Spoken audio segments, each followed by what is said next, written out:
જય ભારત સાથીઓ, નમસ્કાર. મારું નામ રજનીકાંત છે.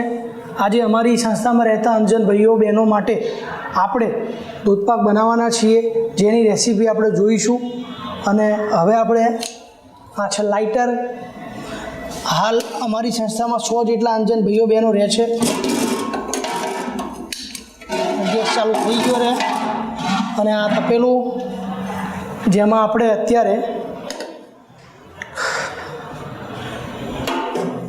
આ ઘી છે. ઘી આપણે એટલા માટે નાખીએ છીએ કે જેનાથી દૂધ થોડું ઉકળે તો ઘી નીચે હોય એના લીધે દૂધ ચોંટી ના જાય, મીન્સ કે દૂધ બળી ના જાય.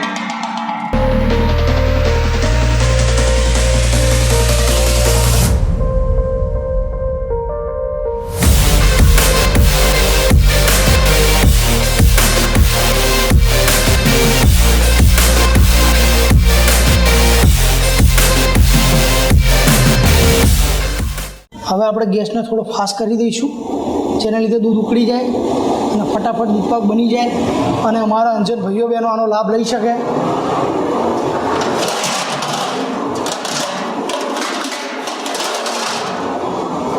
અને હવે આપણે એને ઢાંકી દઈશું.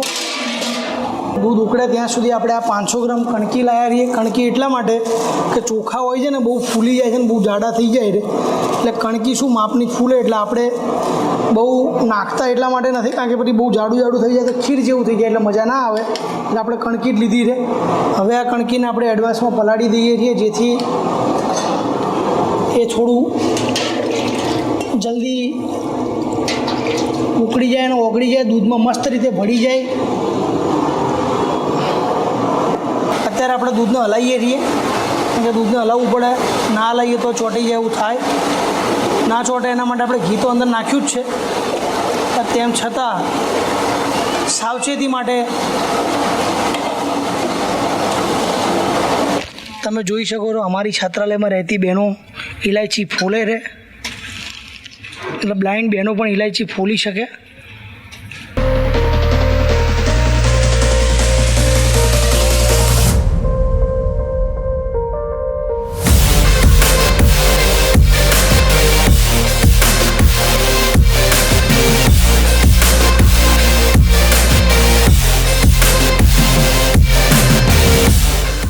આપણે કણકી ધોઈ લીધી છે, તમે જોઈ શકો છો કણકી, એના ઉપર આપણે આ ઘી નાખીએ છીએ કણકી ઉપર.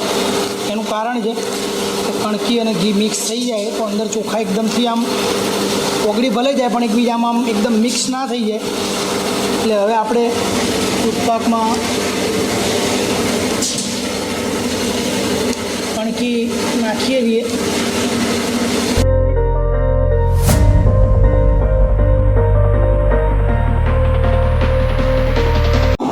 આજે આપણે જે દૂધપાક બનાવવાના છીએ, જેમાં આપણે જે વસ્તુઓ નાખવાના છીએ એમાં આ છે કાજુ, એની બાજુમાં છે બદામ, એની બાજુમાં છે પિસ્તા, એની બાજુમાં ચારોળી, આ છે ઇલાયચી અને આ છે જાયફળ.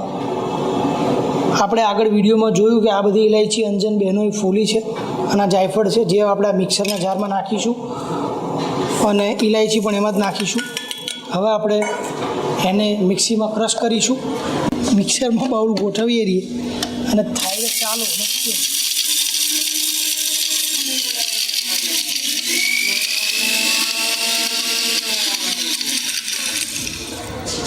એકવાર જોઈ લઈએ થયું છે કે નહીં. આમ તો વ્યવસ્થિત થઈ ગયું છે, એકદમ આવું બારીક ભૂક્કો થઈ જાય. આ શું બિલકુલ મોઢામાં ના આવે ને જાયફળ જે હોય એ પેટ માટે કબજિયાત ના થાય એટલા માટે દૂધપાકમાં નાખવામાં આવે છે.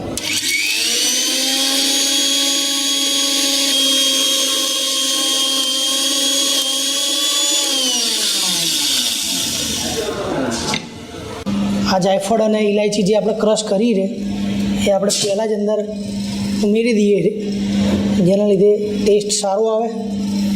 જાયફળના લીધે પેટમાં કોઈને કબજિયાત ના થાય. આ ખાલી થઈ ગયું, આમાં કંઈ છે નહીં. આ છે કાજુ,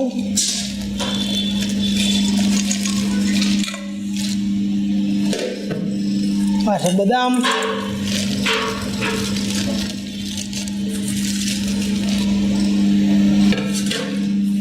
પિસ્તા,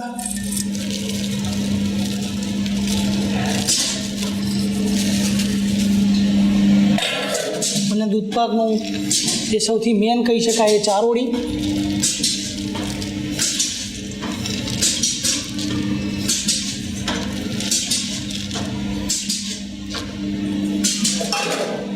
એકવાર આપણે આ બધું અંદર મિક્સ કરી દઈએ છે અને હવે આપણે આમાં ખાંડનો ઉમેરો કરીશું.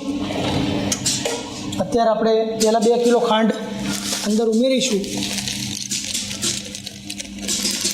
પછી આપણને જો વધારે જરૂરિયાત લાગશે તો આપણે બીજી ખાંડનો ઉમેરો કરીશું.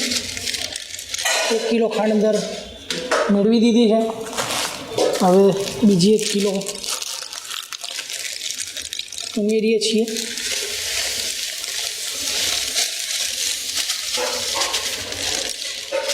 પહેલેથી આપણે થોડી ખાંડ ઓછી જ નાખી છે.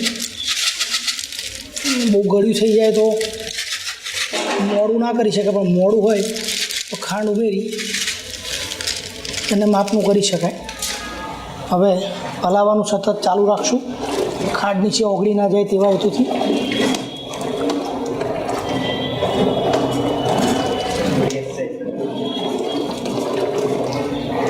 આ કસ્ટર્ડ પાવડર છે જે આપણે દૂધપાકમાં ઉમેરીશું, પણ કસ્ટર્ડ પાવડરને દૂધપાકમાં ઉમેરતા પહેલાં આપણે એમાં દૂધ નાખીશું, જેથી એમાં ગાંઠો ના પડી જાય અને દૂધપાક એકદમ જાડો અને સરસ બને.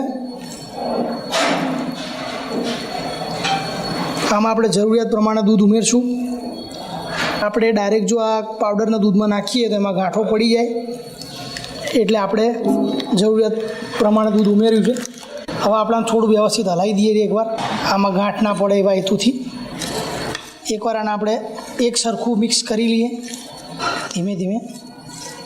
જો આપણે ડાયરેક્ટ નાખીએ ને તો આવી ગાંઠો રહી જાય.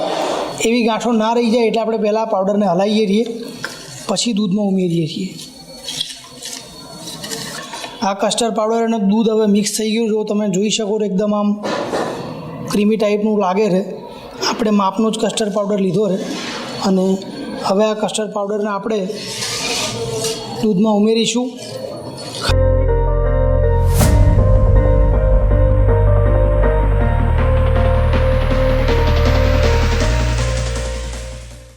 બધું હવે મિક્સ થઈ જાય એકવાર વ્યવસ્થિત હલાવી દઈએ.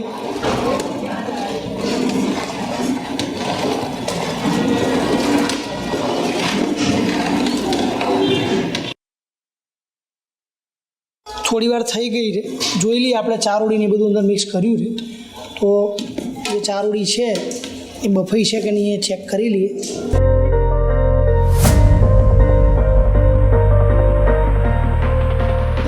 આ જે ચારોળી આવી ગઈ છે બરાબર ગરમ લાય જેવું એકદમ.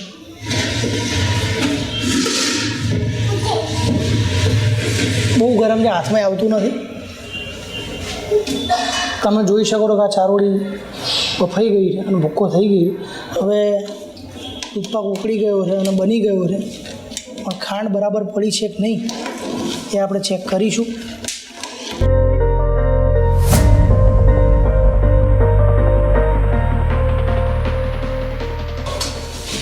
ફૂંક મારીએ કારણ કે ગરમ બહુ છે, પછી ટેસ્ટ કરીશું.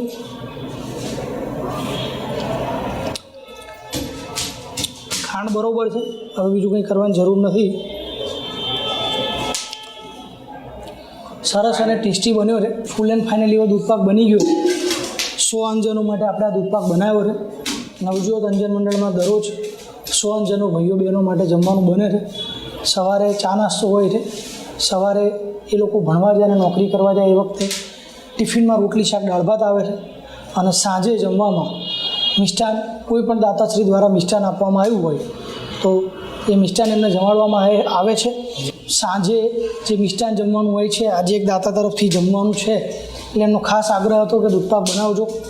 જનરલી અમે વિડીયો નથી બનાવતા, પણ આજે દૂધપાક જે બનાવવાનો હતો એટલે એનો વિડીયો આપણે બનાવ્યો છે. અને પુણ્યતિથિ, બર્થડે, તમારા ઘરમાં કોઈ પણ સારો પ્રસંગ હોય તો આ સંસ્થાના અંજન ભાઈઓ બહેનોને તમે જમાડી ઉજવી શકો છો.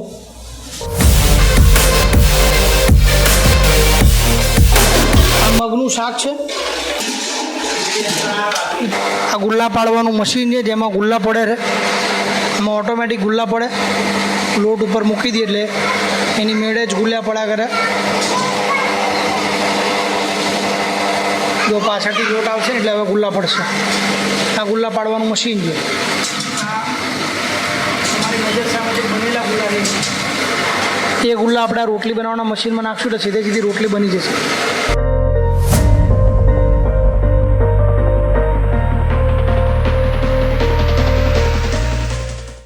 મારું નામ સુનિલ યાદવ છે. હું લગભગ 3.5 વર્ષથી અહીં રહું છું અને દૂધપાક જે બનાવવામાં આવ્યો હતો એ ખૂબ સરસ હતો.